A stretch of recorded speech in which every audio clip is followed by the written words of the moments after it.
भोले बाबा ज्योतिया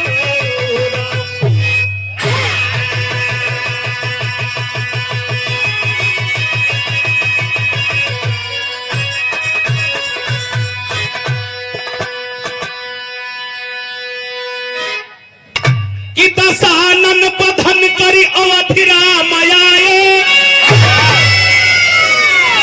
नर नारी खुशियों के दीपक जलाए, बजरंगी साथे जो सेना लिए थे तो सबकी प्रभु जी विदाई कराए। सीता दिवस एक जलसा करेंगे, अरे भैया लखन जी से रघुबर बताए, राजा ऋषि अवधपुर में यही है, करके पाती सभी को पठाए।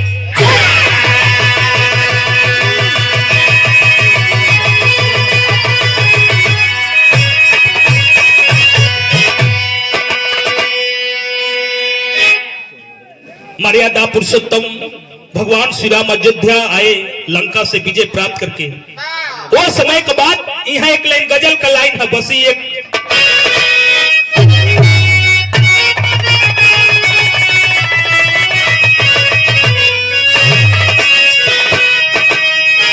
तो बसी एक, अरे बसी एक और दुनिया है, अरे बसी एक और दुनिया है इसी संसार के नीचे। बसी एक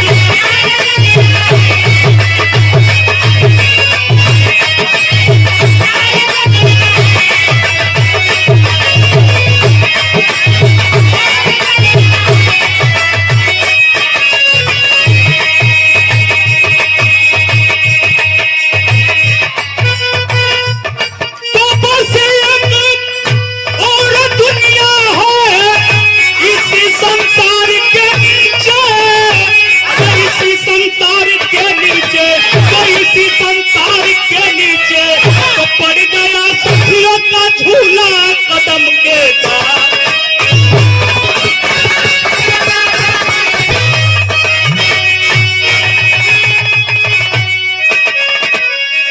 तो जहां सम्मान की कुर्सी, जहां सम्मान की कुर्सी वही अपमान होता।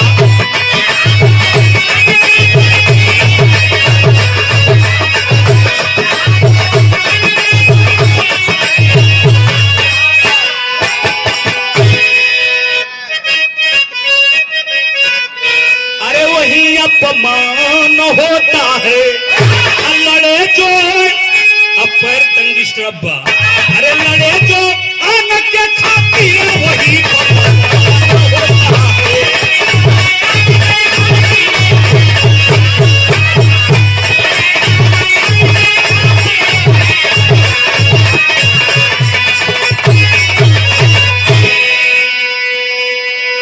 तनी सिंगल पति का किया जा।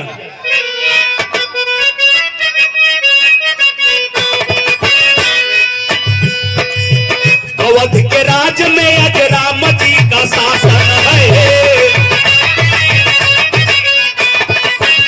राजा ऋषियों का सजा हुआ सिंहासन है।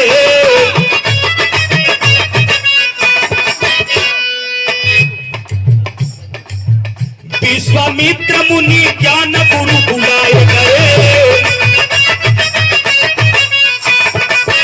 बड़े सम्मान से सिंहासन पे बिठाए गए। दूर देश से जो राजा वहां आते थे, मुनि के पास जाके शीश को झुकाते थे।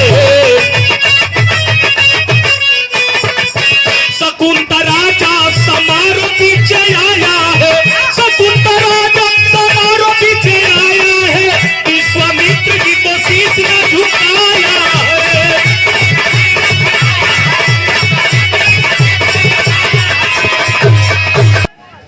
ये ब्रह्मभोज तेरे ही में लोग आइल बा। मर्यादा पुरुषोत्तम भगवान श्री राम जब रावण के मार के लंका से जब अयोध्या अलो भगवान श्री राम बोलो सबके राजा ऋषि महर्षि साधु सन्यासी फकीर के सबके सम्मान करत बनन 56 प्रकार का व्यंजन बनौलन देख रेख अपन करत बनन घूमत बनन। वही बीच में अपनी गुरु विश्वामित्र मुनि के बुलाए और ऊंचा सिंहासन बनाए। आज जे भी राजा ऋषि साधु सन्यासी जा तो पहले विश्वामित्र मुनि के प्रणाम करके और तब जाके अपन भोजन ग्रहण करे।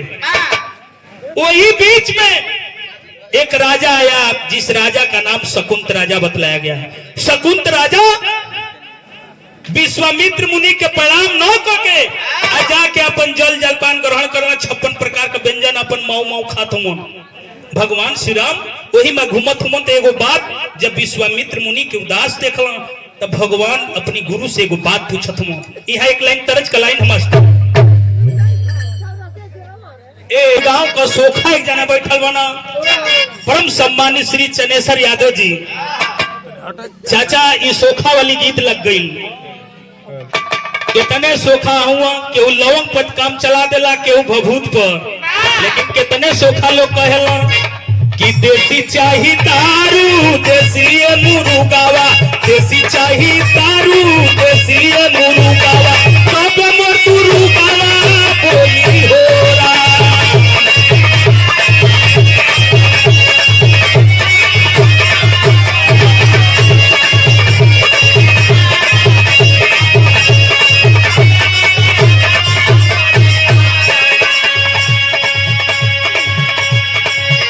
महुआ बाबा ऊपर आइल उस समय वो गाना गौले रही जा हम त महुलिया तरक चुरहिलिया हम त महुलिया तरक चुरहिलिया कहिया कर भइले पानी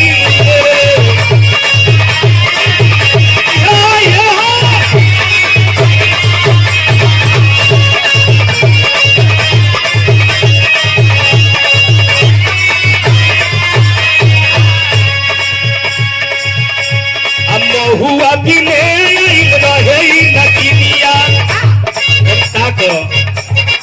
महुआ भी रहे नटिया कहिए से समय पानी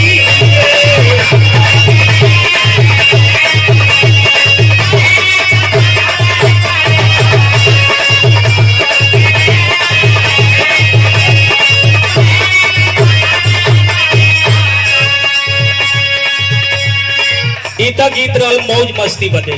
भगवान श्री राम अपनी गुरु विश्वामित्र मुनि से पूछत कि बोला गुरु कवानी हो तारा नावा बोला गुरु कवानी हो तारा नावा भूमिया जमानावा बाटे होरा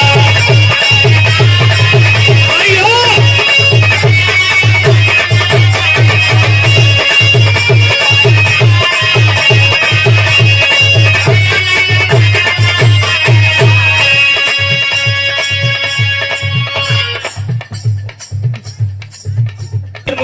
गुरुवर 56 प्रकार का व्यंजन बनौली प्रसाद में कोनो कमी बा भोजन में कमी बा कि हमारी सेवा में कमी बा। विश्वामित्र मुनि कहला कि ना क्या हमें एक वर दे सकते हो एक वरदान दे सकते हो। राम कहला कि जीवन गुरु इतना शिक्षा दीक्षा दिया एगो का 2 4 10 गो मांग ला। विश्वामित्र मुनि कहला कि कहीं वचन दे करके मुकर तो नहीं जाओगे समय से। भगवान श्री राम कहला कि अरे कौनी खानदान का रहे वाला यो तो तनी सोचो। अरे रघुकुल रीति सदा चली वाली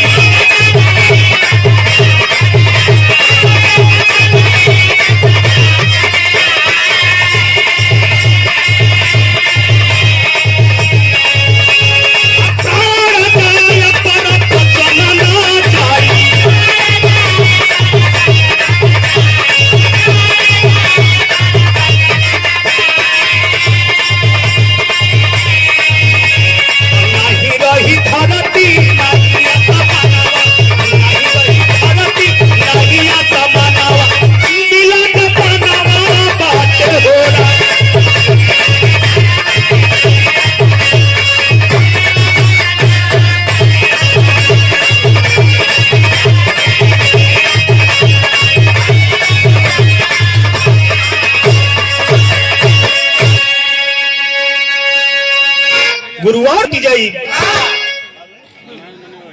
बात बताई उदास कहे बानी।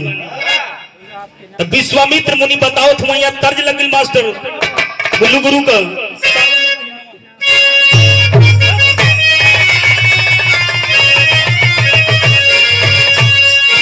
देखा शंभू भैया वही रे जगहिया दाते काट दी हमारा राजा जी। कहवा से चोली सियौला ये सैया की पिछवे से चरचर फाटा था। तमाम गीत आप लोग सुनते हैं, लेकिन हाई देखा बुल्लू गुरु को अपनी जमाना में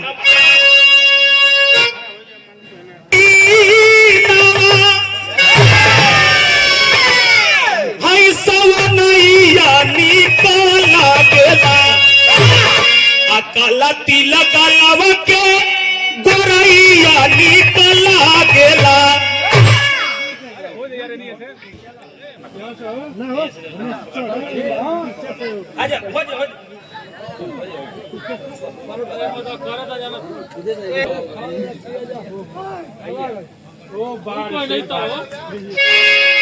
श्री हरिंदर यादव जी 501 रुपया दे करके इस छोटे भाई का सम्मान बढ़ाने का काम किए। जब आप ध्यान देंगे कि हमारा के राम ना ऐसे हमारा के राम ना पितैया निकला गेला। तब भारी घोर भइले अपमानवा राम हो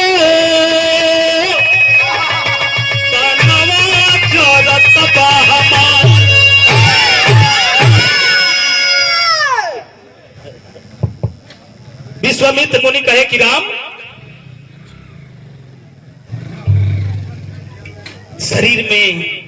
शरीर जल रहा है।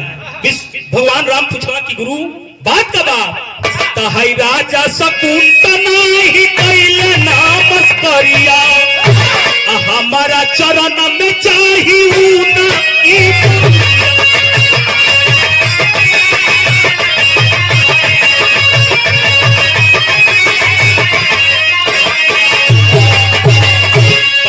डूबे पावे नाही हाई दिनवा राम हो नवा जरत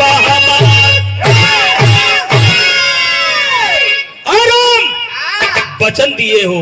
कल सूर्यास्त होने से पहले शकुंत राजा का मस्तक मेरे चरण में होना चाहिए।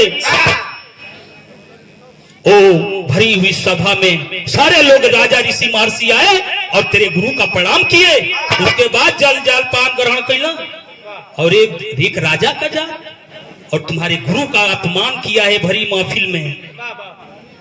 भगवान श्री राम कहा कि ठीक बा यह बहुत बड़ी बात बा। ए बतिया के नारद जी सुनत रहो। अब नारद जी के बचत नहीं थे जहिया नारद कुछ न पावो हड्डी फेंक दुई कुकुर लड़ावो। नारद जी पहुंचना शकुंत राजा की दरबार में। वो समय का बात कभी को लिखना पड़ा।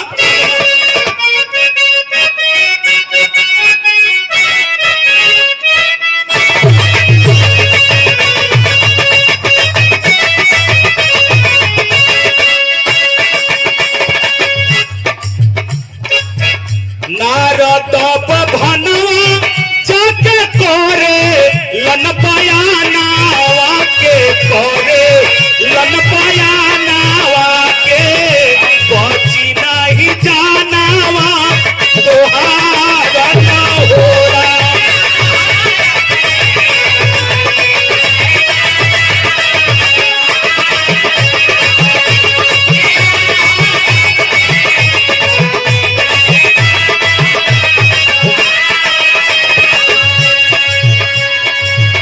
राम जी देल बड़े गुरु के पहचानावा के गुरु के पहचानावा के उनकी चरण में दी है तोहरी गारा दानावा के तोहरी गारा बियाइल गाय ऐसन शकुंत राजा हल हल हल हल कांपे लगल। कहलस की ऋषिवर कल सूर्यास्त होने से पहले तेरा मस्तक भगवान श्री राम काट लिए हैं। कहा कि ऋषिवर आप ही कोई उपाय बताइए। भगवान नारद बतौला उपाय। जानवा बचावला चाह भागी चला पानावा में भागी चला पानावा में अंजनी से करा तू ओहारा ना होला।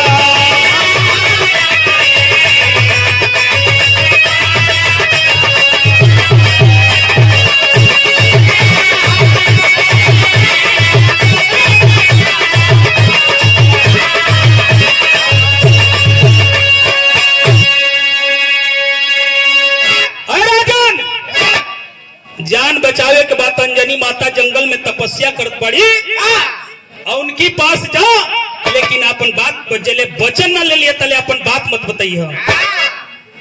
अंजनी माता की कुटिया में शकुंत राजा गईलन, पैर पकड़लन, माता हमरा के बचा ला माता। अंजनी माता काली की बेटा पैर छोड़ के तोरा के मारे के कहले बा। माई वचन देबू तबे बताई कि के हमरा के मारे कहले बा। वचन दिहली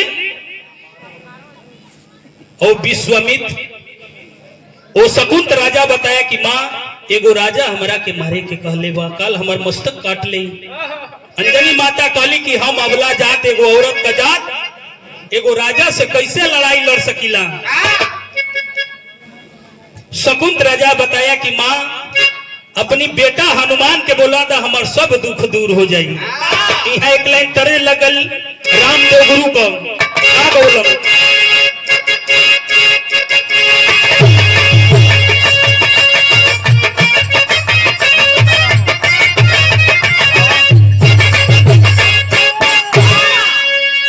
साहबलाल भैया हुड्डू प्रधान जी रामदेव गुरु का गीत लग गई। 7 महीना से बैठल नहीं, कोनो गलती हुई तो क्षमा करब। का गौलन उठा के दाम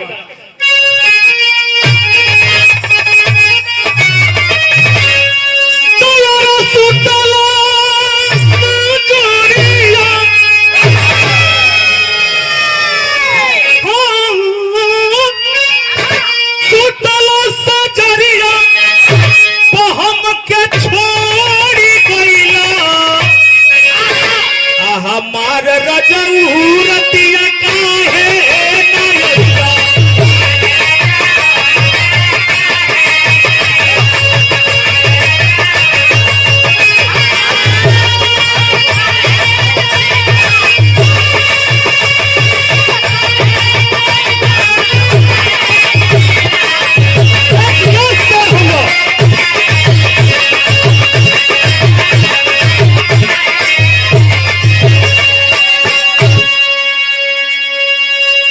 शकुंत राजा कलश की माई अपनी बेटा हनुमान के एक बार उच्चारण कर, पहाड़ ऐसा हारात आके सामने खड़ा हो।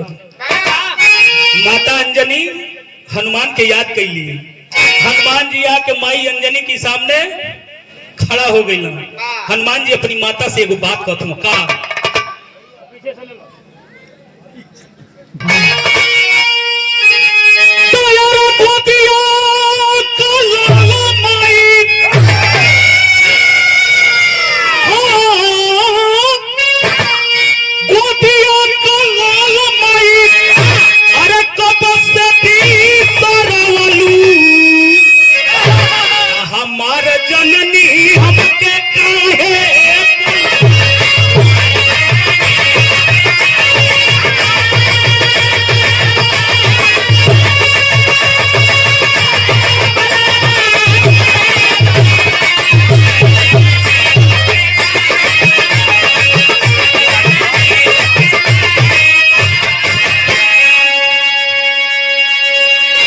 मांगी लाल तो से के मंगनवा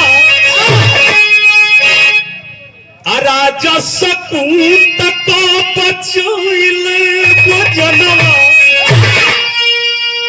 तोर कौन पीर मारी रो कौन पीर मारी कौन पीर मारी हमार जननी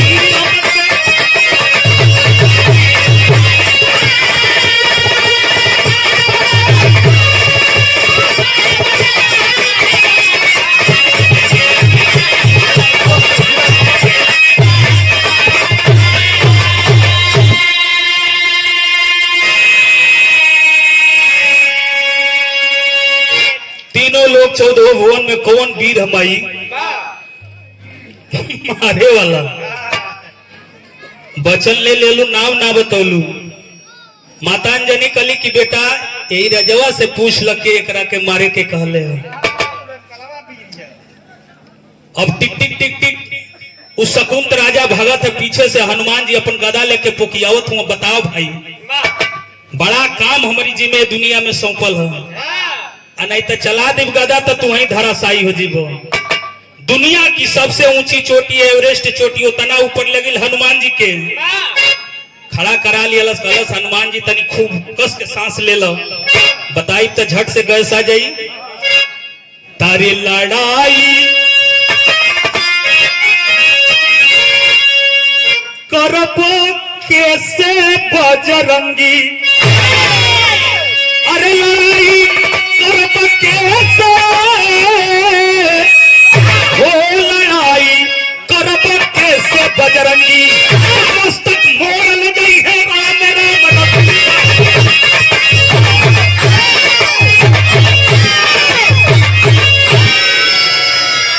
लड़ाई करबो कैसे बजरंगी, मस्तक मोड़ ले गई है रण में राम रघुराई। लड़ाई करबो कैसे बजरंगी। हनुमान जी का चट से गए से आ गई, कई तरकुल नीचे गिर गई ना, उनका हाथ ठेंगुना कुल मुंह फूट गई। बासे का सुपेली ले जाके हुंका था हनुमान जी के। अलस की बड़ा तोहरी जी में काम रल, अब जल्दी जागा। हनुमान जी के कैसा होश भई, गदा लेके अपनी माता अंजनी की कुटिया की तरफ बढ़त हुआ। माता अंजनी बारे माई का ममता सार लाल जी। माई अंजनी देखली दूरही से कि हमारी बेटा हनुमान की रजवा ले गई जंगलवा में, कहीं मार तो ना दिहलस।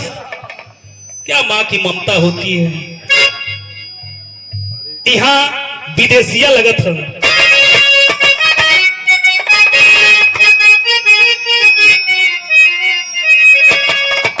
और भिखारी ठाकुर का विदेशिया हम बता दें। कुछ पुरनिया लोग बैठल हुआ, सुरभान चाचा बैठल हुआ, बिरहा का जमाना रहे कि दिन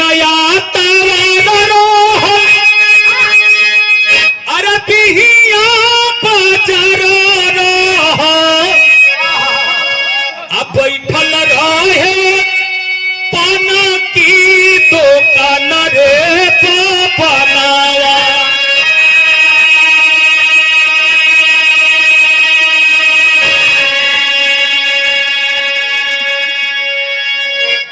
एक 111 भाला अरहरी में कैलस गाला, अब भालावा पर हलावा करवलस रे बनावा।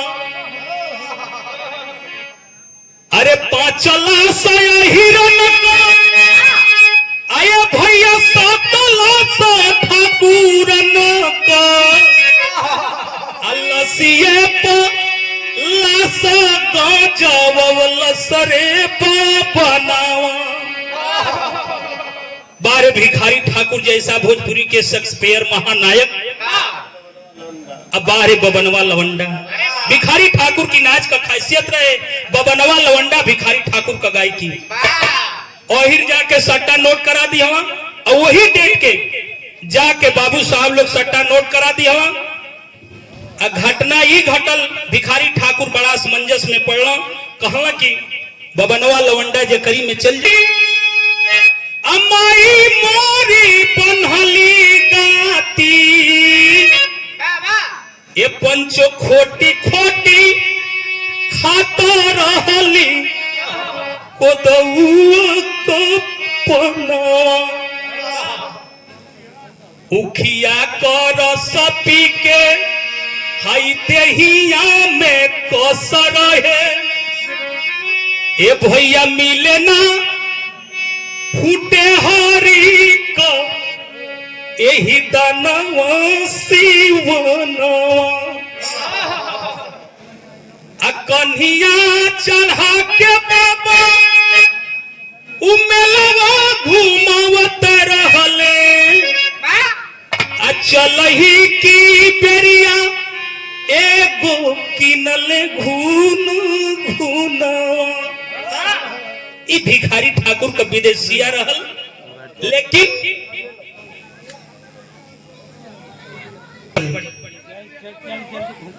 हाँ कि कहत कपतिया ए माई फटेली मोरी छतिया हो आ कैसन बजरावा गिरवलुए जननी आ जवनी पलनिया में पवली सरनिया के आजुहे रे पलनिया गिरवलुए जननी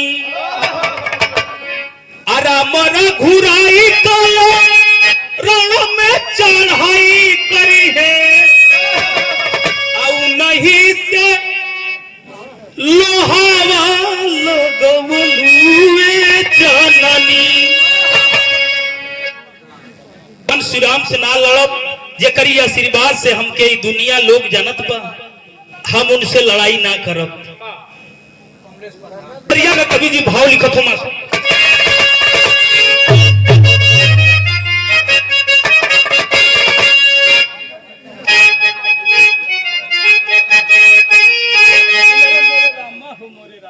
क्या बात है।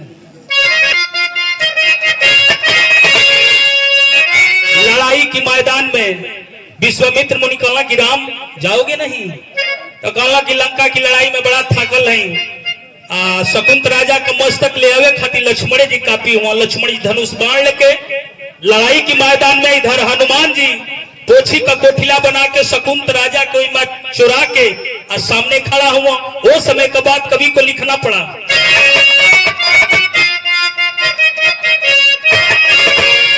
धरती कांप गई तब कांपे, धरती कांप गई तब कांपे, आसमानवा हो कि बनवा मारे लखन दीवानवा।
लड़ाई के मैदान में लक्ष्मण जी बाणों पे बाण बरसा रहे हैं।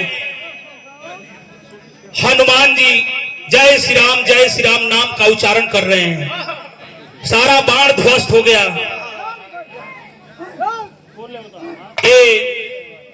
पुनः 101 रुपये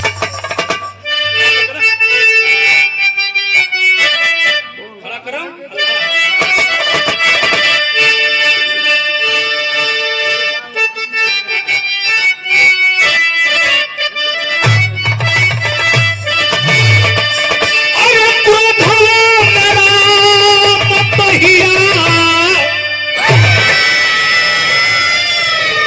भैया उठाई लियो बनावा,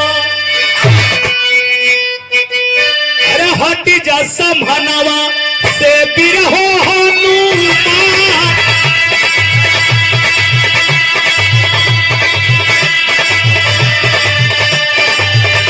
तू हट जा समहनवा से बिरहो हनुमान।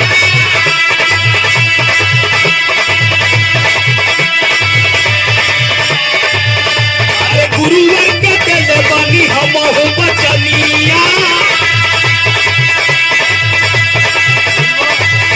अरे माटी में मिलाई दे दुनिया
पुरुषोत्तम श्री राम बाणों पे बाण हनुमान पर चलाते रहे। हट जाओ मेरे सामने से हनुमान, मैं अपने गुरु को वचन दिया हूं, नहीं तो राम बाण छोड़ देंगे, दुनिया पूरी बर्बाद हो जाएगी।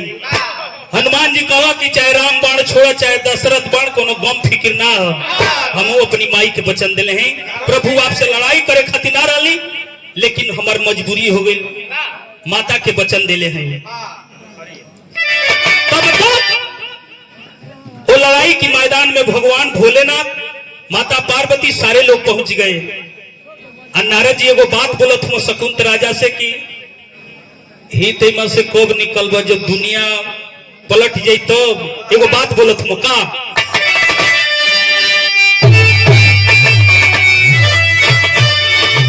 नारद बोला शकुंत से आई बचनिया मितऊ, जल्दी भाग वही मुनि के सरनिया।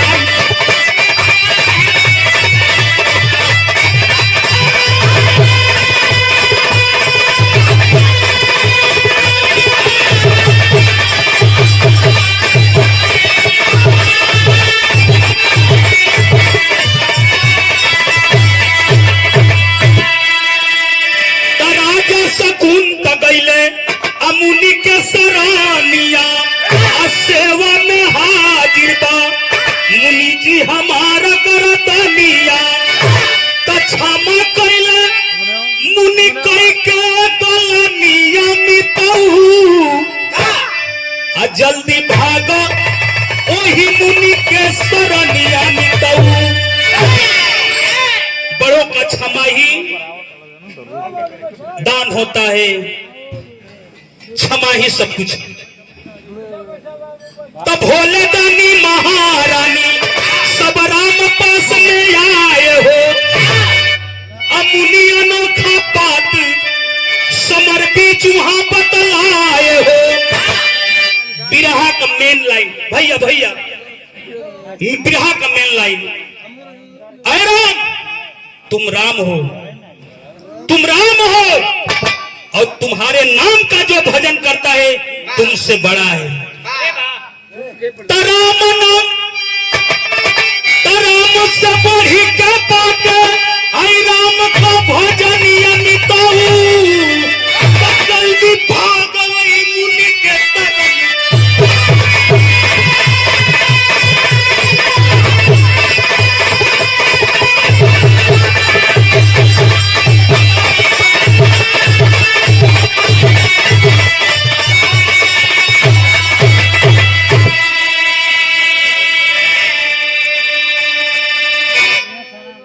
तुम्हारा नाम है और तुम्हारे नाम का जो भजन करता है वो तुमसे बहुत बड़ा है, राम तुमसे बहुत बड़ा है।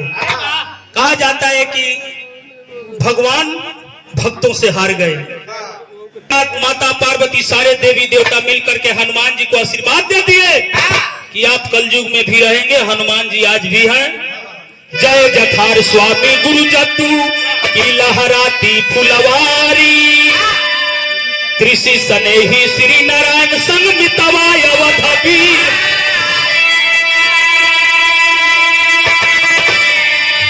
अरे लड़ाई करब कैसे बजरंगी, ए भैया लड़ाई करब कैसे बजरंगी, तत्वंदर राम शीस से पैरी पर न पाई हो, लड़ाई करब कैसे बजरंगी।